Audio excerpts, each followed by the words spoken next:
promontorium. Ujungnya ini ujung depan dari permukaan dari lumbal bagian dorsal ini ventral, dari lumbal dari vertebra sakral 1 ini namanya promontorium. Karena ini nanti yang dicari saat melakukan PT ya, vaginal torture. Jadi jarinya masuk melalui vagina untuk ini, untuk menentukan conjugata ya, baik conjugata vera, conjugata diagonal, conjugata obstetricum ya. Nah, kita masuk ke tulang koksai. Tulang koksai ini pada dasarnya pada masa embriologi atau masa anak-anak ini masih terbagi menjadi 3. Tidak satu seperti ini, jadi 3 tulang yang tersusun menjadi 1. Ada tulang ilium, ischium, dan tulang pubis ya. Apa namanya? Tempat menyatunya di sini, di acetabulum ya. Namanya mangkok ini namanya acetabulum, tempat masuknya tulang femur ya. Nah, kita bahas satu-satu ya, anatominya dulu. Jadi pertama adalah tulang ilium. Ini tulang ilium. Tulang ilium ini adalah bagian lebar dan tipis ya, terdiri dari beberapa bagian. Yang bagian atasnya ini namanya crista iliaca ya. Crista iliaca. Kemudian bagian depan ini namanya sias. Kalau kalian pegang pinggang kalian, panggul kalian ada yang menonjol, itu adalah yang ini, sias. Dan di bokong akan ada sips ya. Sias atau spina iliaca anterior superior. Spina itu artinya bagian yang menonjol ya. Kemudian ada yang anterior superior, berarti ada yang inferior initially ya. Spina iliaca anterior inferior. Kemudian yang sisi belakang ini spina iliaca posterior superior, dan bagian bawah spina iliaca posterior inferior, CP. Ada sias, ada siai, ada sips, ada CP ya. Kemudian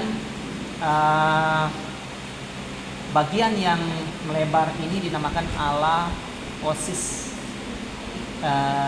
ilii ya. Nah, ala osis ilii ini ada bagiannya.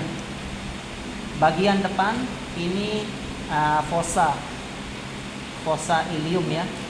Karena di fossa ilium ini tempat menopang tempat sandaran dari usus. Makanya disebut juga ilium itu adalah tulang usus ya. Namanya tulang usus. Jadi di sini, sedangkan bagian belakang ini namanya fascias gluteus. Fascias itu artinya tempat perlekatan. Jadi di sini tempat melekatnya otot gluteus, otot bokong, yaitu gluteus minimus dan medius. Mediusnya di sini, minimus di sini. Di atasnya tuh maximus, jadi maximus tidak melekat sini. Jadi medius minimus. Udah ya. Kemudian habis itu kita masuk kalau ketika masih anak-anak, sambungan antara ketiga tulang ini masih berupa tulang rawan. Yang mana semakin bertambahnya usia, tulang rawan ini mengalami osifikasi sehingga menjadi tulang keras seperti ini. Pada orang dewasa sudah seperti ini ya. Jadi satu kesatuan dinamakan koksai ya. Nah, semuanya koksai. Kalau dipecah-pecah ya tadi ada ilium ya. Sekarang kita masuk ke ischium ya, atau ischiadica ya. Nah, ischium yang ini ya. Ischium ya, ini ischium ya. Ischium lupa tadi.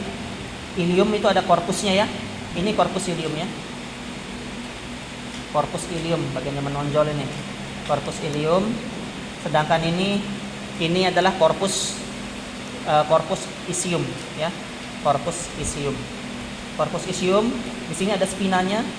Ini spina ischiadica ya. Spina ischiadica. Kalau antara kedua tulang kokse, nah ada jarak kan antara kedua spina. Ini namanya jaraknya antara kedua spina ini namanya distansia interspinarum ya. Distansia itu jarak ya, bahasa Inggris kan distance ya. Distansia interspinarum, jarak antara kedua spina ya. Terus yang ini cekungan ini adalah incisura ischiadica mayor. Yang bawah incisura ischiadica minor. Ya. Sedangkan yang ini tonjolan ini namanya tuberculum ischiadica. Ya. Kalau tuberculum cubicum yang ini. Ini tuberculum ischiadica, ya. Yang bawah. Oke. Sudah untuk ischiadica. Kemudian kita masuk ke tulang pubis. Pubis antara ischiadica, antara tulang pubis sama korpus dari ilium itu membentuk satu lubang. Lubang ini namanya foramen obturator. Karena di dalam foramen obturator ini nanti dilewati oleh ada nervus sana ya, nervus obturator, arteri obturator, vena obturator. Nanti kalian akan pelajari di CSL cara pemeriksaan kelainannya ya. Kalau ditekuk, kalau nyeri mungkin ada permasalahan ya. Nah itu, ini namanya foramen obturator ya. Kemudian kita masuk ini, yang terakhir ada tulang pubis. Pubis ini ada ramusnya ya. Tadi korpusnya sudah ya. Korpus pubis itu yang ini ya. Korpus pubis yang ini berdekatan sama korpus ya, sama korpus ilium, korpus ilium yang ini ya. Ini korpus pubis. Terus bagian ada dua ramus itu cabangnya ya, ramusnya. Jadi ini ada ramus superior pubis, ada ramus inferior ya. Ini ya. Jadi pembagian tiganya itu begini ya. Jadi bagi tiga ini ya. Dia kayak Y gitu ya, kayak Y. Di acetabulum ini dia seperti huruf Y, pembagiannya garis imajiner, garis hajalnya. Potong tengah, jadi tengahnya di sini, yang sini miliknya ischiadica, ischium, sini miliknya pubis ya. Oke, pubis, kemudian pubis bagian tengahnya ini tadi itu sudah tuberculum pubiscum. Tengah-tengah antara kedua pubis itu ada simfisis ya. Simfisis pubis. Kemudian ada garis.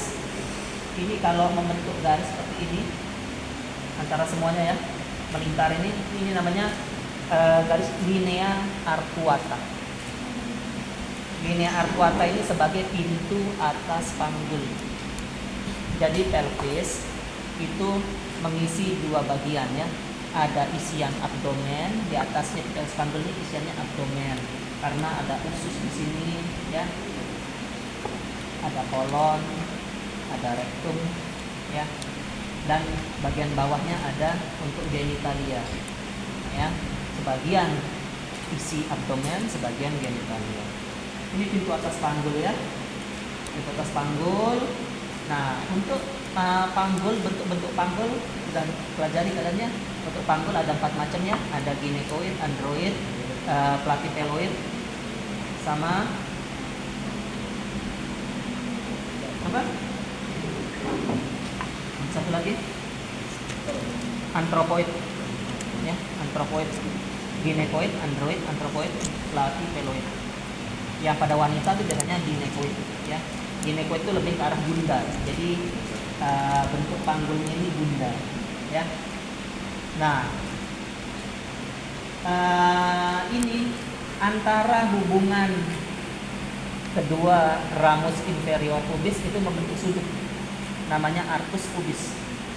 Arcus pubis ini nanti sebagai tanda kalau kita di forensik itu kita tahu rangka tulang sudah lama ini korban ini pria atau wanita, tahu dari arcusnya.